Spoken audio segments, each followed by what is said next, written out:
we've got our country back. In accordance with the wishes of the British people, the United Kingdom is leaving the European Union. Brexit was a really terrible idea, and we're still feeling the pain of it. I don't think it's right that musicians are having to say, help me here, help me here, help me here.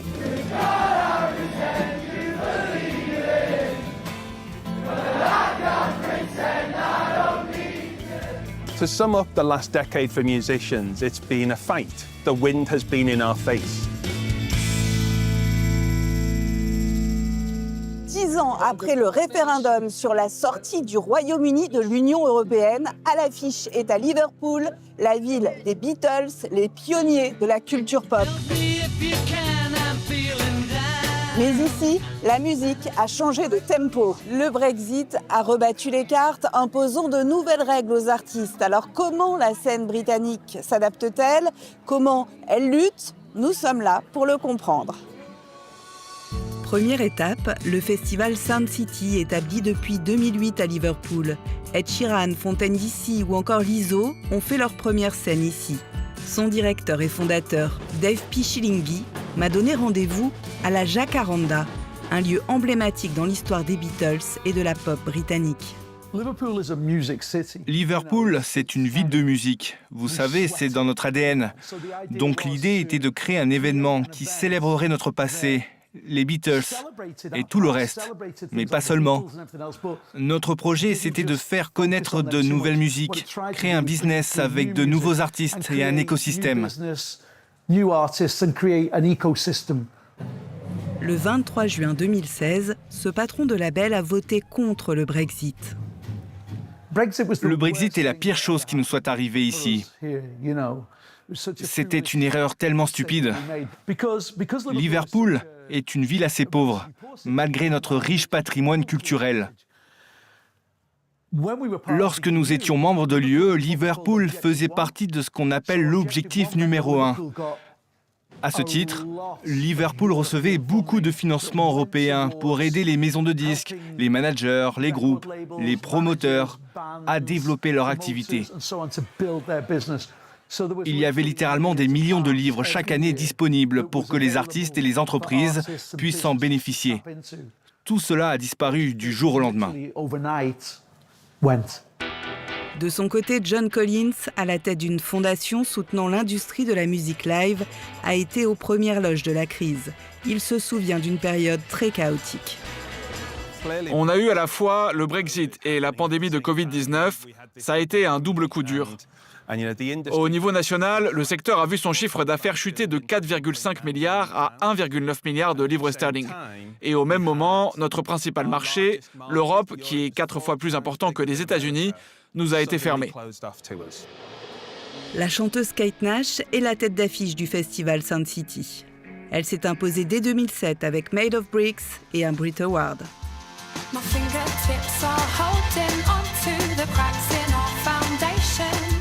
On l'a vu aussi dans la série américaine Glow. Depuis le Brexit, elle a réduit ses tournées en Europe en raison de l'explosion des coûts et des formalités douanières. Bonjour. On passe énormément de temps à attendre, dans un bus ou dans un van. Si je voyage avec 12 personnes, je les paye à la journée. À cela s'ajoute la location du bus, le salaire du chauffeur, le carburant, les repas, etc. Si le temps d'attente est très long, il faut prévoir une marge pour ne pas rater le concert. Tous ces coûts quotidiens finissent par s'accumuler. Les musiciens britanniques ne sont pas autorisés à rester plus de 90 jours dans l'espace Schengen, sauf s'ils disposent d'un visa spécifique. Chaque instrument et équipement technique doit être déclaré auprès des douanes dans un carnet ATA.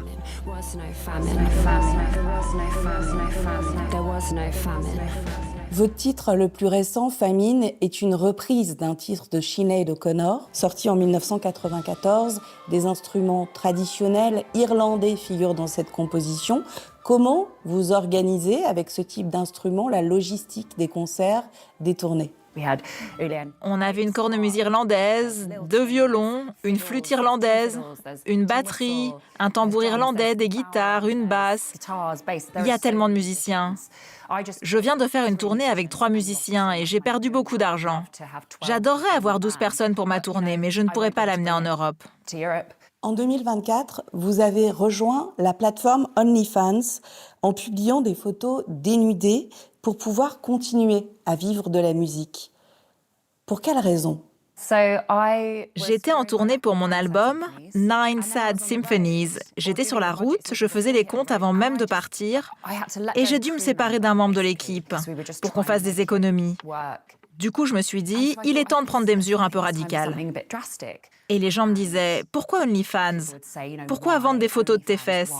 Et je répondais, parce que je n'aurais pas été interviewée si j'avais juste posté une photo en disant, oh, partir en tournée, c'est vraiment difficile. Mais j'ai réussi. Mes fesses ont réussi à mettre en lumière ce problème d'une manière très, très efficace. Et j'ai été invitée au Parlement, on m'a prise très au sérieux.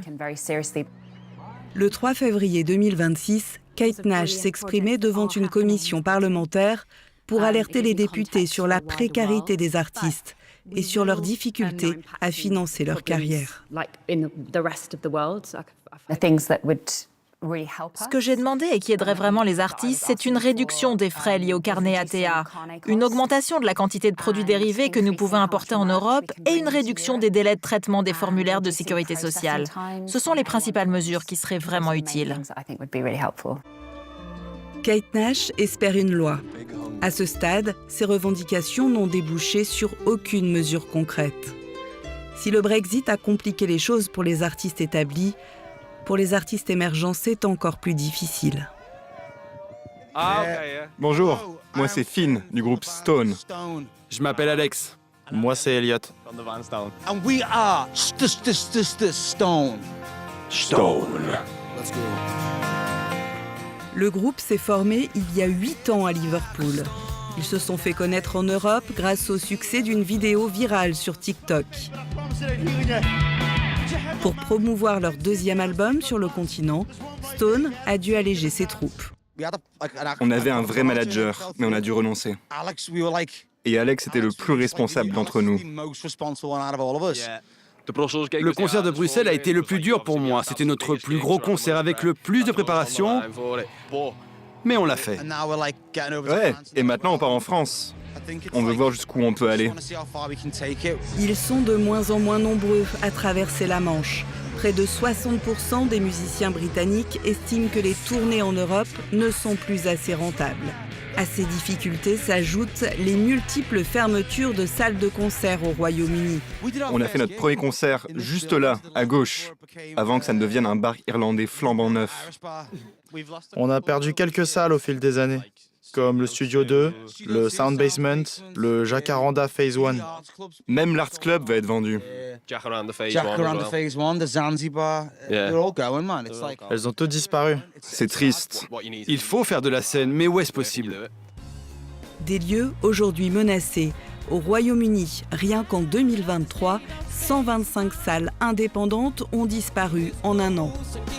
Pour enrayer ce phénomène, John Collins et sa fondation expérimentent une solution inédite, le Live Trust, grâce à la billetterie des super concerts. Now, the Live Trust is a really simple concept.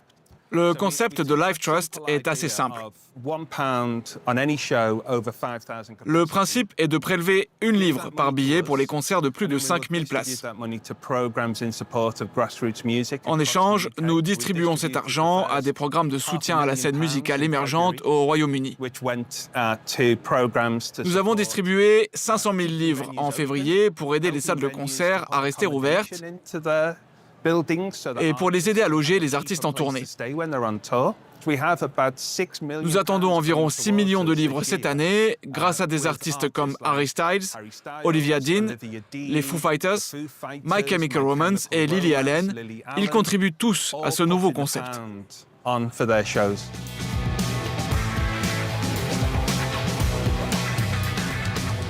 Je suis de retour à Paris au pop-up du Label, un lieu de concert près de Bastille fondé par le franco-britannique Louis Dumas.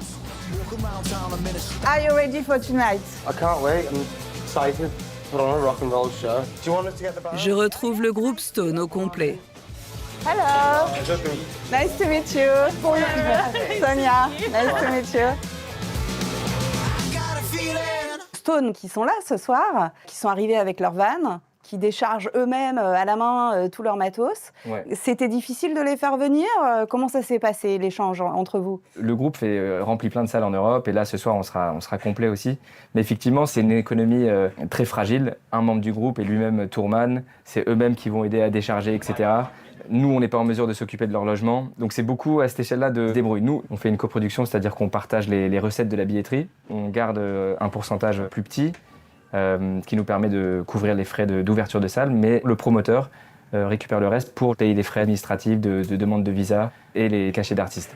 Après, c'est beaucoup encore de bricolage pour rendre ces tournées possibles et envisageables.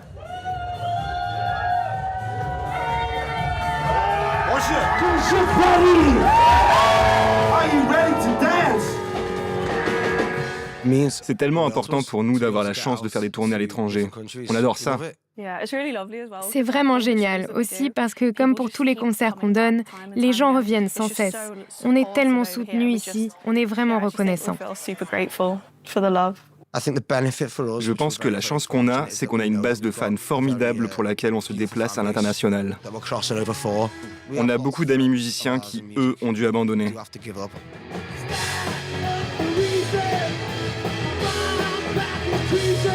Et si vous pouviez vous asseoir avec un décideur politique à Londres ou à Bruxelles pour lui expliquer l'impact que le Brexit a eu, vous lui diriez quoi? Dans ce cas-là, ce serait plutôt à Boris Johnson d'avoir enclenché un peu tout ça. Que ce soit les Français ou les Anglais, on est totalement perdants. En tout cas, l'offre culturelle est plus pauvre. Je pense que tout le monde est assez d'accord sur le fait que ça n'a pas apporté, d'un point de vue culturel, en tout cas, ça n'a pas apporté beaucoup de positif. Louis Dumas espère des lois pour aller dans le sens des artistes et ainsi accorder les fausses notes du Brexit.